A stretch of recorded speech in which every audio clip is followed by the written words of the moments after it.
എൻ്റെ പേര് ജോസഫ്. ഞാൻ മാവേലിക്കരയിൽ നിന്ന് വരുന്നു.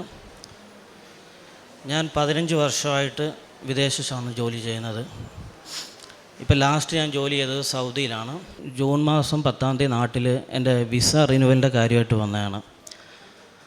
അങ്ങനെ ഞാൻ ജൂൺ 27-ാം തീയതി GCC മെഡിക്കൽ എടുക്കാനായിട്ട് എറണാകുളത്തുള്ളൊരു മെഡിക്കൽ സെൻറ്ററിൽ പോയി. അവിടെ വെച്ച് എൻ്റെ മെഡിക്കലിൻ്റെ കാര്യങ്ങളെല്ലാം നടന്ന് അവസാനം എക്സ്റേ എടുത്തപ്പോൾ എൻ്റെ നെഞ്ചിൻ്റെ ഈ ഭാഗത്തായിട്ട് ചെറിയൊരു മാർക്ക് കണ്ട്.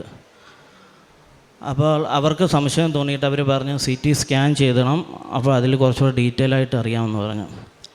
അങ്ങനെ ഇന്ദിരാഗാന്ധി ഹോസ്പിറ്റൽ എറണാകുളത്ത് തന്നെ ഉള്ളതാണ്, അവിടെ പോയിട്ട് സ്കാൻ ചെയ്ത് കഴിഞ്ഞപ്പോൾ അതിലും ഒരു മാർക്ക് കാണുന്നു. അപ്പോൾ അവർ പറഞ്ഞു അവർക്ക് ഈ മെഡിക്കൽ പാസ്സാക്കി തരാൻ പറ്റത്തില്ല, നിങ്ങൾ വേറെ എന്തെങ്കിലും ചെയ്തു, അവരുടെ ഈ സെൻറ്ററിൽ നിന്ന് പാസ്സാക്കി തരാൻ പറ്റത്തില്ലെന്ന് പറഞ്ഞു. അപ്പോൾ നമ്മൾ ഓൾറെഡി അവിടെ പൈസ അടച്ചു, എല്ലാം കഴിഞ്ഞ് തിരിച്ച് വീട്ടിൽ ചെന്നതിന് ശേഷം പിറ്റേ ദിവസമാണ് അവർ ഈ ഫോൺ ചെയ്ത് പറയുന്നത്. അപ്പോൾ നമുക്ക് പിന്നെ ഒന്നും ചെയ്യാനും പറ്റത്തില്ല, ആകെ ടെൻഷനായി എന്താ ചെയ്യേണ്ടതെന്ന്. അപ്പോൾ ഞാൻ 6 മാസം മുമ്പാണ് സൗദിക്ക് പോകുന്നത്. ആ കമ്പനിയിലേക്ക് തന്നെയാണ് പോകുന്നത്. അന്ന് വിസ പെർമനൻ്റ് ആയിട്ടില്ലായിരുന്നു. അതുകൊണ്ട് 6 മാസം കൂടുമ്പോൾ നമ്മൾ നാട്ടിൽ വന്ന് വിസ വീണ്ടും റിന്യൂവൽ ചെയ്യണം. അപ്പോൾ നമ്മൾ ഈ പ്രോസസ്സ് വീണ്ടും ചെയ്യണം, GCC മെഡിക്കലെല്ലാം എടുത്ത് വീണ്ടും ചെയ്യണം. അങ്ങനെ അതിൻ്റെ കാര്യത്തിന് വന്നു. അപ്പോൾ നമ്മൾ ഈ മെഡിക്കൽ ഫെയിലായി കഴിഞ്ഞാൽ നമ്മൾക്ക് വരുന്ന പ്രശ്നം എന്താണെന്ന് വെച്ച് കഴിഞ്ഞാൽ, ഇത് കമ്പ്യൂട്ടറിൽ ഈ ഡാറ്റ എല്ലാം അപ്ഡേറ്റ് ആകും. അപ്ഡേറ്റ് ആയി കഴിഞ്ഞാൽ 1 മന്ത് കഴിയാതെ നമുക്ക് പിന്നീട് ഒരു അപ്പോയിൻമെൻറ്റ് എടുക്കുവാനോ മെഡിക്കൽ എടുക്കാനോ ഒന്നും പറ്റത്തില്ല. അപ്പോൾ 1 മാസം ഞാനിങ്ങനെ വെയിറ്റ് ചെയ്തിരിക്കേണ്ടി വരും, വേറെ ഒന്നും. അപ്പോൾ ഈ പ്രശ്നമായതുകൊണ്ട് നമുക്ക് വേറെ എങ്ങോട്ടും കയറി പോകാനും പറ്റത്തില്ല. മെഡിക്കൽ പാസ്സായാൽ മാത്രമേ ഈ സൗദി നല്ല ഏതെങ്കിലും ഒരു രാജ്യത്തേക്ക് പോകണമെങ്കിൽ നമുക്കിത് പാസ്സായേ പറ്റത്തുള്ളൂ. അപ്പോൾ ശരിക്കും ഞാൻ ടെൻഷനായി. അപ്പം എന്താ ചെയ്യുക എന്നുള്ള ഒരു ഡൗട്ട് വന്നപ്പോൾ പിന്നെ നമുക്ക് അടുത്ത ചെയ്യാൻ പറ്റുന്ന പ്രോസസ്സ് നേരെ ഹോസ്പിറ്റലിൽ പോവുക. ഇതെന്താ പ്രശ്നം എന്ന് വെച്ചാൽ ഇന്ന് മെഡിസിൻ കഴിച്ചിട്ട് ഇത് സോൾവ് ചെയ്തിട്ട് വീണ്ടും നമുക്ക് അടുത്ത മെഡിക്കൽ എടുക്കാം എന്ന് ഞാൻ ചിന്തിച്ച് അങ്ങനെ ഞാൻ ഡോക്ടറെ കാണാനായിട്ട് പോയി. ഡോക്ടറെ കണ്ടു. അപ്പോൾ ഡോക്ടർ എന്നോട് ചോദിച്ചു, ഇങ്ങനെ അസുഖങ്ങളൊക്കെ വന്നിട്ടുണ്ടോ, കൊറോണ വന്നിട്ടുണ്ടോ എന്നൊക്കെ ചോദിച്ചു. അപ്പോൾ ഞാൻ അങ്ങനെ ഒന്നും എനിക്കൊരു ഓർമ്മയില്ല, ഒരു അറിവുമില്ല. അപ്പോൾ ഞാൻ പറഞ്ഞു അതൊന്നും ഇല്ല, വന്നിട്ടില്ല എന്ന് പറഞ്ഞു. അതുപോലെ ഈ 6 മാസം മുമ്പ് ഞാൻ മെഡിക്കൽ എടുത്ത് പോയതാണ്. അന്ന് ഈ ടെസ്റ്റെല്ലാം ചെയ്തൊരു കുഴപ്പമില്ലാതെ ഫിറ്റായിട്ട് ഞാൻ പോയതാണ്. അത് കഴിഞ്ഞ് 7-ാമത്തെ മാസത്തിലാണ് വന്ന് വീണ്ടും മെഡിക്കൽ എടുക്കുന്നത്, അടുത്ത ഇതിന് പോകാനായിട്ട്. അപ്പോഴാണ് ഈ പ്രശ്നം വന്നത്. അപ്പോൾ ഞാൻ പറഞ്ഞു അങ്ങനെ വന്നിട്ടില്ല എന്ന് പറഞ്ഞു. അപ്പോൾ അവർ ഈ CT സ്കാൻ ചെയ്ത് അതെല്ലാം നോക്കിയിട്ട് അവർ പറഞ്ഞു, ഇത് നമ്മുടെ സ്കിന്നിലൊക്കെ വരുന്ന ഒരു മുറിവ് പോലെ, ആ മുറിവ് കരിഞ്ഞു കഴിഞ്ഞിട്ട് അതിൻ്റെ പാടുണ്ട്, ആ പാട് നമ്മുടെ സ്കിന്നിന് പോകത്തില്ല. അതുപോലെ തന്നെ ഇതിനകത്തൊരു എന്തോ മുൻപ് പോയ അസുഖത്തിൻ്റെ എന്തോ ഒരു പാടാണ്. അപ്പോൾ ഞാൻ അവർക്ക് പറഞ്ഞു ഇതുപോലെ ഞാൻ 6 മാസം മുമ്പ് ഇതൊക്കെ എടുത്ത് പോയതാണ്, അന്ന് പ്രശ്നമൊന്നും ഉണ്ടായില്ല എന്ന് പറഞ്ഞപ്പോൾ അവർ പറഞ്ഞു അത് കഴിഞ്ഞ് വന്നതാവാം എന്നൊക്കെ പറഞ്ഞു. അപ്പോൾ നമ്മൾ ആ ഡോക്ടറോടൊക്കെ ചോദിച്ചപ്പോൾ ഡോക്ടർ പറഞ്ഞു ഇതിന് പ്രത്യേകിച്ച് മെഡിസിൻ ഒന്നുമില്ല, കാരണം ഇത് മെഡിസിൻ കഴിച്ച് പോകത്തില്ല, ഇത് വേറെ ഓപ്പറേഷനൊക്കെ ചെയ്ത് കഴിഞ്ഞാലേ പോകത്തുള്ളൂ. പക്ഷേ ഓപ്പറേഷൻ ചെയ്ത് കഴിഞ്ഞാൽ പിന്നീട് അത് വലിയ പ്രശ്നങ്ങളൊക്കെ ആകും, പിന്നെ അത് എന്തുകൊണ്ട് ചെയ്തു അങ്ങനെ ഇങ്ങനെയൊക്കെ ചോദ്യം വരും. അല്ലെങ്കിൽ ഓപ്പറേഷൻ ചെയ്യാനുള്ള പ്ലാനൊന്നും എനിക്കും ഇല്ലായിരുന്നു. അപ്പം അത് അവിടെ നിന്ന് ഒരു പോസിറ്റീവായിട്ടുള്ള ഒരു ഇത് കേൾക്കാഞ്ഞതുകൊണ്ട് ഞാൻ അവിടുന്ന് വീണ്ടും വേറൊരു ഹോസ്പിറ്റലിൽ പോയിട്ട് ഒരു ഡോക്ടറെ കണ്ട്. ആ ഡോക്ടറെ ഇതേ സെയിം സംഭവം പറഞ്ഞു, അതായത് ഈ മെഡിസിൻ കഴിച്ചിട്ട് ഇത് പോകാൻ പറ്റത്തില്ല, അപ്പം നീ വേറെ എന്തെങ്കിലും ഓപ്ഷൻ ഉണ്ടെങ്കിൽ അത് എന്ന് പറഞ്ഞു. അപ്പോൾ ശരിക്കും മാനസികമായിട്ട് വിഷമമായി, നമുക്ക് പറയാൻ പറ്റത്തില്ല. കാരണം എന്താണെന്ന് വെച്ചാൽ ഗൾഫിലായിരുന്നു എന്ന് പറഞ്ഞാൽ നമ്മളിപ്പം നാട്ടിൽ വന്നിട്ട് സെറ്റിലായി അങ്ങനെ നിർത്തി വന്ന് ഇവിടെ സെറ്റിലാകാമെന്നുള്ളൊരു പ്ലാനിങ് വന്നതല്ല. അപ്പം നമുക്ക് സ്വാഭാവികമായിട്ട് തിരിച്ചു പോകണം, ആ ഒരു ടെൻഷനും കാര്യങ്ങളുമൊക്കെ ആയി. അപ്പം ആ ഡോക്ടർ അങ്ങനെ പറഞ്ഞു. വീണ്ടും ഞാൻ 3ാമത് വേറൊരു ഡോക്ടറെ എടുക്കുക ചെന്ന്, അജോയ് എന്ന് പറയുന്നത്, മാവേലിക്കരയിൽ തന്നെ, വെള്ളിയാഴ്ച ഒരു ദിവസം പുള്ളി വരുത്തുള്ളൂ. ആ ഡോക്ടറെയൊക്കെ ചെന്ന് കണ്ട്. പുള്ളി ഒരു ദൈവാനുഗ്രഹമുള്ള ഡോക്ടറായിരുന്നു. പുള്ളി പറഞ്ഞു ഇവർ പറഞ്ഞ പോലെയൊക്കെ തന്നെയാണ് സംഭവം, ഇത് നിനക്ക് മെഡിസിൻ കഴിച്ച് മാറ്റാൻ പറ്റത്തില്ല, പക്ഷെ നീ ടെൻഷനാകാണ്ട, ദൈവം ഇത് എനിക്ക് വിധിച്ച് വെച്ചേക്കുന്ന ജോലിയാണെങ്കിൽ നീ പോയിരിക്കും എന്ന് പറഞ്ഞു. അപ്പം ഞാൻ കൃപാസനത്തിൽ പല പ്രാവശ്യം വന്നിട്ടുണ്ട്, പലയിടത്ത് ജോലിക്ക് വന്ന സമയത്തൊക്കെ പല പ്രോസസ്സ് പേപ്പറും കാര്യങ്ങളൊക്കെ ആയിട്ട് വന്നിട്ടുണ്ട്. ഇവിടെ വെച്ച് ഇതുപോലെ നിങ്ങളിരിക്കുന്ന പോലെ ഈ പള്ളിയിലിരുന്നും ഇവിടെ പ്രാർത്ഥിച്ചും ഒക്കെ ഞാൻ പോകാറുണ്ട്. അപ്പോൾ എൻ്റെ പല കാര്യങ്ങളും നടന്നിട്ടുമുണ്ട്. അപ്പോൾ ആ രീതിയിൽ ഞാൻ പോയിക്കൊണ്ടിരിക്കുകയാണ്. അപ്പോൾ ഉടമ്പടി എടുക്കുന്ന ഈ സാക്ഷ്യം പറയുന്നതൊക്കെ ഞാൻ കേൾക്കാറുണ്ട്. എല്ലാം കേൾക്കും, അന്നേരം ചിന്തിക്കുകയോ അങ്ങനെ. അപ്പോൾ അതുവരെ ഉടമ്പടി എടുക്കുന്നതിനെ പറ്റി ചിന്തിക്കുകയോ ഒന്നും ചെയ്തിട്ടില്ല. ഇപ്പം നമ്മൾ ഈ പലരും ഇരിക്കുന്ന പോലെ ഞാനും വന്നിരുന്ന് ഇങ്ങനെ കേട്ടുപോയൊരു വ്യക്തിയാണ്. അപ്പോൾ ഡോക്ടർ അങ്ങനെ ഒരു കാര്യം പറഞ്ഞപ്പോൾ സ്വാഭാവികം എൻ്റെ മനസ്സിലൊരു ചെറിയൊരു ഇത് വന്നു, പോസിറ്റീവായിട്ടുള്ളൊരു സംഭവം വന്നു. കാരണം മെഡിക്കൽ പാസ്സാകാതെ എനിക്ക് വേറെ ഒന്നും ചെയ്യാൻ പറ്റത്തില്ല. ഞാൻ കേരളത്തിൽ ജോലി ചെയ്തിട്ടില്ല. ഞാൻ ഈ ആ ഒരു എൻ്റെ പ്രായം തൊട്ട് ആ ഒരു യുവ പ്രായം തൊട്ട് ഞാൻ വിദേശത്താണ് ജോലി ചെയ്തേക്കുന്നത്. അപ്പോൾ എനിക്ക് അവിടെ എൻ്റെ ജോലി എനിക്ക് അതേ അറിയത്തുള്ളൂ, എനിക്ക് അവിടെ പോവുകയും വേണം. അപ്പോൾ ഞാൻ ഇവിടെ വന്ന് കഴിഞ്ഞ ജൂലൈ 16 വന്ന് ഉടമ്പടി എടുക്കാനായിട്ട് ക്ലാസ്സിന് കയറിയ സമയത്ത് എന്നെ ബോംബെ ഒരു ഏജൻസി നിന്നാണ് കോൺടാക്റ്റ് ചെയ്യുന്നത്. ഞാൻ ഉടമ്പടി എടുത്ത് ക്ലാസ്സിന് ഇരുന്ന സമയത്ത് എനിക്ക് ഫോൺ വന്നു. അപ്പോൾ എനിക്ക് ഉടമ്പടി ക്ലാസ്സിലായതുകൊണ്ട് ഞാൻ ഫോൺ എടുത്തില്ല. തിരിച്ച് ഞാൻ ഉടമ്പടി ക്ലാസ് കഴിഞ്ഞിട്ട് ഇങ്ങോട്ട് പ്രദക്ഷിണം വരുന്നതിന് മുമ്പ് അവിടെ ചെന്ന്, അപ്പോൾ അവിടെ നല്ല ആളായതുകൊണ്ട് ഞാൻ എൻ്റെ വൈഫിനെ കൂട്ടിക്ക് നമുക്ക് ഫുഡ് കഴിക്കാമെന്ന് പറഞ്ഞ് പുറത്തേക്ക് പോയി. അങ്ങനെ പുറത്ത് പോയ സമയത്ത് ഞാൻ ആ ഏജൻസിക്ക് ഫോൺ ചെയ്തപ്പോൾ അവരെന്നോട് പറഞ്ഞു, നീ ആദ്യം മെഡിക്കൽ അൺഫിറ്റ് ആയത് കമ്പനി റിപ്പോർട്ട് ആയിട്ടില്ല, അവർ അത് അപ്ഡേറ്റ് ചെയ്തിട്ടില്ല, അത് പെൻഡിങ്, നീ വന്നിട്ടില്ല എന്ന രീതിയിൽ പെൻഡിങ് ആയിട്ട് ഇട്ടേക്കുകയാണ്.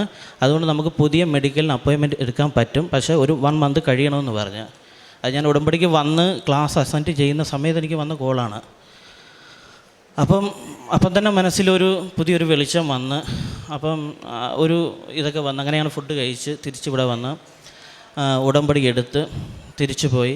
അങ്ങനെ 27 ആയപ്പോഴത്തേക്കിന് എൻ്റെ 1 മന്ത് കഴിഞ്ഞ് അടുത്ത അപ്പോയിൻമെൻറ്റ് എടുക്കുന്ന സമയമായി. ഞാൻ ബോംബെയിൽ വിളിച്ച് അപ്പോയിൻമെൻറ്റ് എടുത്ത് അവർ തന്നു. അങ്ങനെ അപ്പോയിൻമെൻറ്റ് എടുത്ത് ഇപ്പം ഞാൻ ഇടയ്ക്ക് പോയിട്ട് ഇങ്ങനെ എക്സ്റേ എടുത്ത് നോക്കിയിരുന്നു, ഈ പാട് മാറുന്നുണ്ടോ എന്ന്. അപ്പോൾ ചെറുതായിട്ടൊക്കെ മാറുന്നുണ്ടെങ്കിലും പൂർണ്ണമായിട്ട് അങ്ങോട്ട് മാറിയിട്ടില്ല.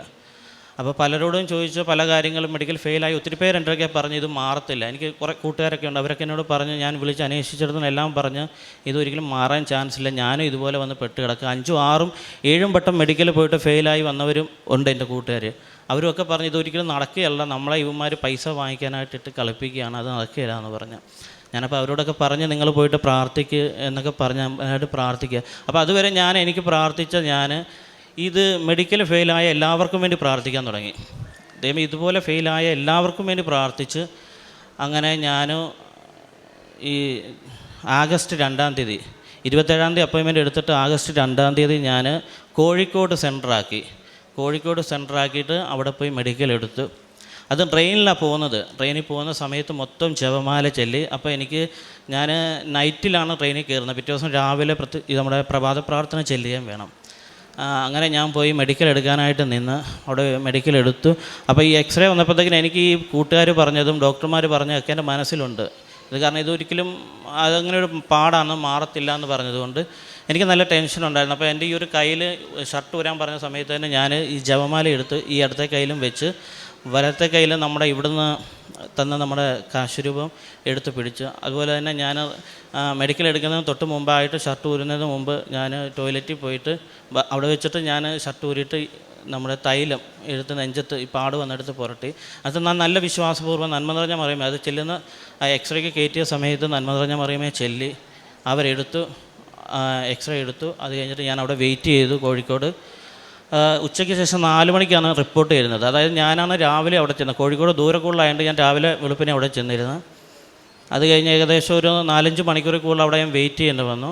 അവിടെ വെയിറ്റ് ചെയ്തപ്പോഴൊക്കെ ഞാനിന്ന് കൊന്ത ചൊല്ലി നന്മ നിറഞ്ഞ മറിയമേ ചെല്ലി കണ്ടിന്യൂ നന്മ നിറഞ്ഞ മറിയമേയല്ലോ. എനിക്കറിയില്ല എത്ര ഞാൻ ചെല്ലിയെന്ന്, അത് ഞാൻ കൗണ്ട് ചെയ്തിട്ടില്ല, എനിക്ക് അറിയില്ല. അങ്ങനെ എനിക്ക് നോർമലി ഞാനിങ്ങനെ നന്മ നിറഞ്ഞ മറിയമേ മാത്രം ചൊല്ലിക്കൊണ്ടിരിക്കുകയാണ്. അങ്ങനെ നന്മ നിറഞ്ഞ മറിയമേ ചൊല്ലി ആദ്യത്തെ 3 പേരെ വിളിച്ചു. 4 മണിയായപ്പോൾ 3 പേരെ വിളിച്ചത് എൻ്റെ പേരും ഉണ്ടായിരുന്നു. സത്യം അവർ എന്നോട് മെഡിക്കൽ പാസ്സായെന്ന് പറഞ്ഞപ്പോൾ സത്യം പറഞ്ഞാൽ ഞാൻ ഞെട്ടിപ്പോയി. കണ്ണിന് തനിയെ വെള്ളം വന്നുപോയി. കാരണം എനിക്ക് ഇതൊരു വിശ്വാസത്തിലുണ്ട്, മാതാവ് തരുമെന്നുണ്ടെങ്കിലും അത് നമ്മൾ ഫിസിക്കലായിട്ട് നമുക്കതൊരു ഉറപ്പില്ല. കാരണം പലരും മെഡിക്കൽ പോയി 4ഉം 5ഉം ഫെയിലായവർ ഇങ്ങനെ പറയുമ്പോൾ നമുക്കതൊരു ഒരു പ്രശ്നമായിരുന്നു. പക്ഷേ മാതാവും ഈശോയും എനിക്കത് പാസ്സാക്കി തന്ന്. അങ്ങനെ ഇന്നലെ എനിക്ക് എൻ്റെ വിസ വന്നു. ഇപ്പം ഞാനതിന് പോകാനായിട്ട് ഒരുങ്ങുകയാണ്. പിന്നെ ഉടമ്പടി എടുത്തതിന് ശേഷം എനിക്ക് ഇപ്പോൾ പള്ളിയിൽ എല്ലാ ദിവസവും രാവിലെ 7 മണിക്ക് കുർബാനയ്ക്ക് മുടങ്ങാതെ പോകുന്നുണ്ട്, കുർബാന സ്വീകരിക്കുന്നുണ്ട്. കുമ്പസാരമൊക്കെ ഒത്തിരി മുടങ്ങി കിടന്നിരുന്നു. വെളിയിലൊക്കെ വിദേശത്തൊക്കെ ജോലിക്ക് പോയതുകൊണ്ട് വർഷങ്ങൾ കുമ്പസാരിക്കാതൊക്കെ ഇരുന്നിരുന്നു. ഇപ്പം എല്ലാ ദിവസവും രാവിലെ പോകുന്നു, കുർബാന കാണുന്നു, കുർബാന സ്വീകരിക്കുന്നു. എന്നെക്കൊണ്ടാകുന്ന രീതിയിലുള്ള കാരുണ്യ പ്രവർത്തനങ്ങളൊക്കെ ചെയ്യുന്നു. ഇനി മുന്നോട്ട് ചെയ്യണമെന്നും ആഗ്രഹമുണ്ട്.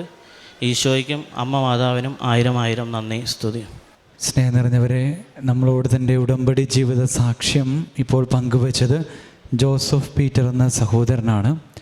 ഈ സഹോദരൻ തൻ്റെ ഉടമ്പടി ജീവിതം സാക്ഷ്യമായിട്ട് പങ്കുവച്ചപ്പോൾ ഈ സഹോദരൻ പറഞ്ഞു, ഞാൻ മെഡിക്കൽ പാസ്സാകാതിരുന്നപ്പോൾ പിന്നീട് പ്രാർത്ഥനയിൽ ഇങ്ങനെ സംഭവിക്കുന്ന ഓരോ വ്യക്തികളെയും സമർപ്പിച്ച് പ്രാർത്ഥിക്കുവാനായിട്ട് തുടങ്ങി.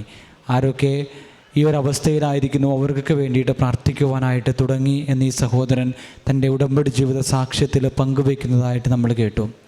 പ്രിയമുള്ളവരെ, ഉടമ്പടി ജീവിതത്തിൽ നമുക്ക് ലഭിക്കുന്ന ഏറ്റവും വലിയൊരു പ്രത്യേകത എന്ന് പറയുന്നത് തന്നെയാണ് മറ്റുള്ളവരെ സമർപ്പിച്ച് പ്രാർത്ഥിക്കുവാനായിട്ട്, മറ്റുള്ളവരുടെ നിയോഗങ്ങൾ സമർപ്പിച്ച് പ്രാർത്ഥിക്കുവാനായിട്ട് നമുക്ക് ആ ഒരു വലിയ അഭിഷേകം നമ്മുടെ ജീവിതത്തിൽ ലഭിക്കുന്നതായിട്ട് നമുക്ക് കാണുവാനായിട്ട് സാധിക്കുന്നു.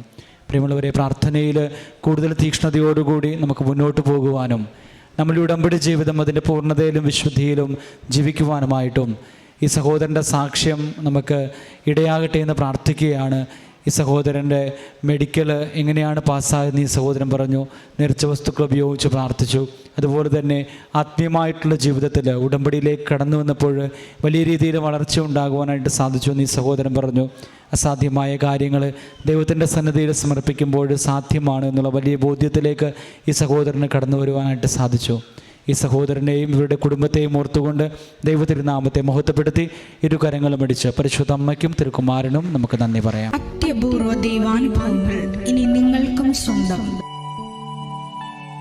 ഈ യൂട്യൂബ് ചാനൽ ഇതുവരെ സബ്സ്ക്രൈബ് ചെയ്തിട്ടില്ലെങ്കിൽ ഇപ്പോൾ തന്നെ സബ്സ്ക്രൈബ് ചെയ്യുക. ഈ വീഡിയോ ഇപ്പോൾ തന്നെ നിങ്ങളുടെ സുഹൃത്തുക്കൾക്ക് ഷെയർ ചെയ്തുകൊണ്ട് കർത്താവിൻ്റെ പ്രേക്ഷിതരാകുക.